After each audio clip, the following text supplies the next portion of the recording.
Assalamualaikum, namaskar. Saya untuk berkhusus Nagaw Jilat Mধ্য অসমৰ নখন জিলাৰ সামৰি ওচৰত আয়োজিত হৈছে এক বিশাল ইস্তেমা আৰু আজিৰ ইস্তেমাত দেখিবলৈ পোৱা গৈছে সেই ইস্তেমাত মোৰ কেমেৰা পাৰ্চন গতিকে দেখিবলৈ পোৱা গৈছে লাখ লাখ মানুহ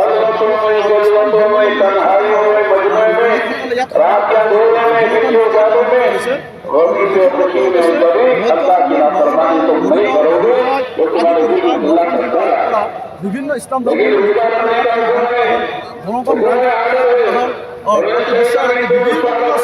ইয়াত আহি সমবেত হৈছে আৰু আজি ইছলাম ধৰ্মাৱলম্বীসকলে আজি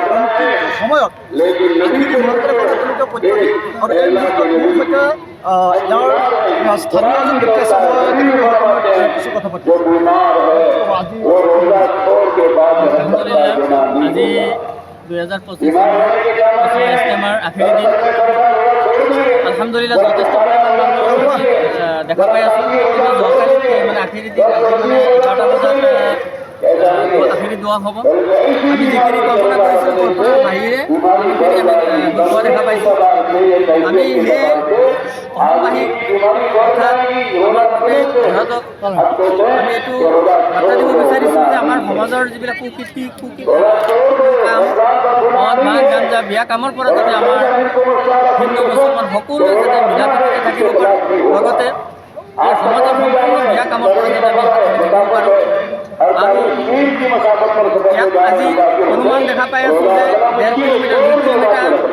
দিগে পথালি মানুহ গোট খাই আছে আজি কিমান লাখ মানুহ হ'ব আমি আইডিয়া কৰিব পৰা নাই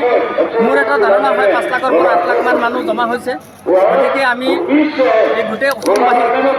দিন দৰদী ভাইসকলক অনুৰোধ কৰোঁ যে এই ইস্তেমাৰ জৰিয়াই যাতে আমি সকলোৱে এক আৰু নেক মিলাপ্ৰীতিৰে যাতে আমি সকলোৱে থাকিব পাৰোঁ আল্লাহ তাবাৰক তাআলা সকলোকে মিলাপ্ৰীতি থাকিবলৈ তৌফিক দিয়ক আমিন আসসালামু আলাইকুম হয় নিশ্চয়কৈ ক'ব লাগিব যে আজি ইস্তেমাৰ আৰু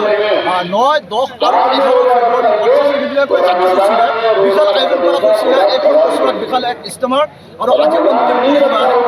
সময়ত মধ্য অসমৰ বিভিন্ন প্ৰান্তৰ পৰা ইছলাম ধৰ্মাৱলম্বী লোকসকল আহি ইয়াত উপস্থিত হৈছে আৰু ইয়াত আখেৰি দোৱা অৰ্থাৎ মোনাজাতত চামিল হ'ল আৰু খন্তেক পিছতে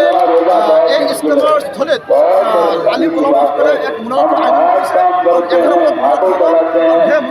হ'বলৈ সকলো ইছলাম ধৰ্মৰ লোকসকলে আহি ইয়াত উপস্থিত হৈছে আৰু নিশ্চিতভাৱে ক'ব লাগিব যে ইছলাম ধৰ্মাৱলম্বী লোকসকলে সমাজৰ পৰা কেনেকৈ কুসংস্কাৰ মদ ভাং জোৱা ইত্যাদি কেনেকৈ দায়িত্ব হয় তেনেকুৱা এক প্ৰতিজ্ঞা লৈ আৰু তেনেকুৱা এক আশাৰে যিকোনো খবৰৰ বাবে যোগাযোগ কৰক 7099017330 লগতে 7099017110 নম্বৰত।